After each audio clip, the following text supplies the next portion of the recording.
కూటమిలో అత్యంత కీలకమైనటువంటిది జనసేన. మొన్న 21కి 21 గెలవడానికి కారణం ఏంటయ్యా అంటే, వాస్తవంగా పవన్ కళ్యాణ్ ఏదో మార్పు తెస్తాడు. చంద్రబాబు నాయుడు, జగను కాకుండా మరొక మార్పు తెస్తాడు అన్నటువంటి నమ్మకంతో పాటు ఒకవేళ బాబు తప్పు చేసినా దాన్ని సరిచేసేటటువంటి స్టేజ్‌లో పవన్ కళ్యాణ్ ఉంటాడు. గాడి తప్పకుండా దారిన పెడతాడు అన్నటువంటి నమ్మకంతో ఓట్లేశారు. అందుకే వాళ్ళకి 21కి 21 గెలిచారు. బీజేపీ 2 సీట్లు కోల్పోయింది. 10లో 8 గెలుచుకుంది. 2 కోల్పోయింది. తెలుగుదేశం పార్టీకి సంబంధించి కూడా అన్నీ గెలవలేదు. కొన్ని చోట్ల ఓడింది. అందుకే కదా 11 వాళ్ళకొచ్చింది.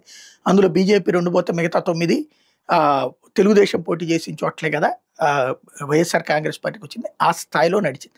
అయితే పవన్ కళ్యాణ్ ఇంతవరకు చూస్తూ కూర్చున్నాడన్నటువంటి ఫీలింగ్ వాళ్ళ కేడర్‌లోనూ పెరుగుతోంది. పవన్ అభిమానుల్లోనూ పెరుగుతోంది. సామాజిక వర్గంలోనూ పెరుగుతోంది. ఎందుకంటే గ్రౌండ్ లెవెల్‌లో చేయి దాటిపోయింది ఇప్పుడు. నేను మొట్టమొదటి నుండి ప్రస్తావిస్తూ వస్తున్నా. ప్రజాపాలన అంటే ప్రజలకి ఏం కావాలో అది తక్షణం అందేటటువంటి అంశం. వాస్తవంగా సెక్రటేరియట్లు, వాలంటీర్ల ద్వారా ప్రజాపాలన వచ్చేసింది. ఇంటి దగ్గరికే పాలన వచ్చేసింది. ఇంకా అంతకంటే గొప్పగా అంటే వీళ్ళు చెప్తున్నట్టు ఆ వాట్సాప్ పాలన ఏదో తీసుకొస్తే ఇంకా గొప్పగా ఉంటది. అరచేతిలోనే పాలన వచ్చినట్టు. కానీ అటు కాకుండా ప్రజాపాలన అంటే రాజకీయ పాలన.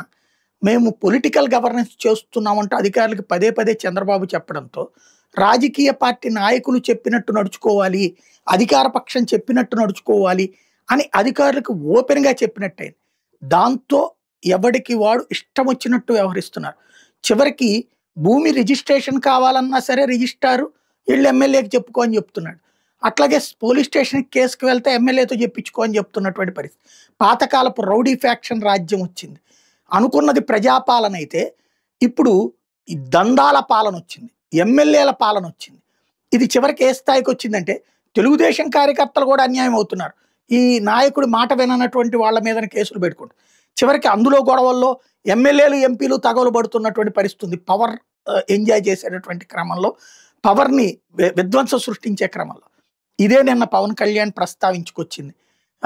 మనం అన్నది ప్రజాపాలన అన్నాం. తీరా చూస్తే ఎమ్మెల్యేల పాలన నడుస్తుంది. చివరికి వ్యక్తిగత ఆస్తుల గొడవల్లో కూడా జోక్యం చేసుకుంటున్నారు వాళ్ళు. వాళ్ళిద్దరూ రాజీ పడతానంటున్న ఈళ్ళు కుదరదనేటటువంటి దౌర్భాగ్యంగా ఉంది. చివరికి నేను ఫోన్ చేసి వార్నింగ్ ఇవ్వాల్సి వచ్చింది ఒకానొక సందర్భంలో అన్నటువంటి పవన్ కళ్యాణ్ నిన్న చంద్రబాబు గారికి చెప్తే ఆయన దాన్ని చాలా సింపుల్‌గా ఒక పక్కకి దోసేశారు. ఎట్లాగా మంత్రులందరూ మీరు సీరియస్‌గా ఉండండి. ఆ ఎమ్మెల్యేలు ఎవడు తప్పు చేసినా చూస్తే. ఎమ్మెల్యేల మాటలు మంత్రులు వింటారా? మంత్రుల మాట ఎమ్మెల్యేలు వింటారా? పోలీసింగ్ లాగా చేయాలా? రెవెన్యూ లాగా పనిచేయాలి. ప్రభుత్వ శాఖలు రాజ్యాంగబద్ధంగా పనిచేస్తే అది ప్రజాపాలన అవుతుంది. అంతేగాని ఎమ్మెల్యేల తరహాలో చేస్తే, రాజకీయ పాలన చేస్తే ఎవడి మాట ఎవడింటాడు?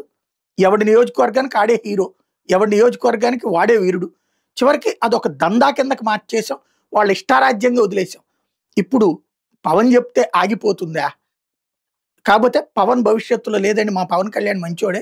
ఇంతకుముందే చంద్రబాబు గారికి చెప్పారు అని భవిష్యత్తులో చెప్పుకోవడానికి ఉపయోగపడుతుంది.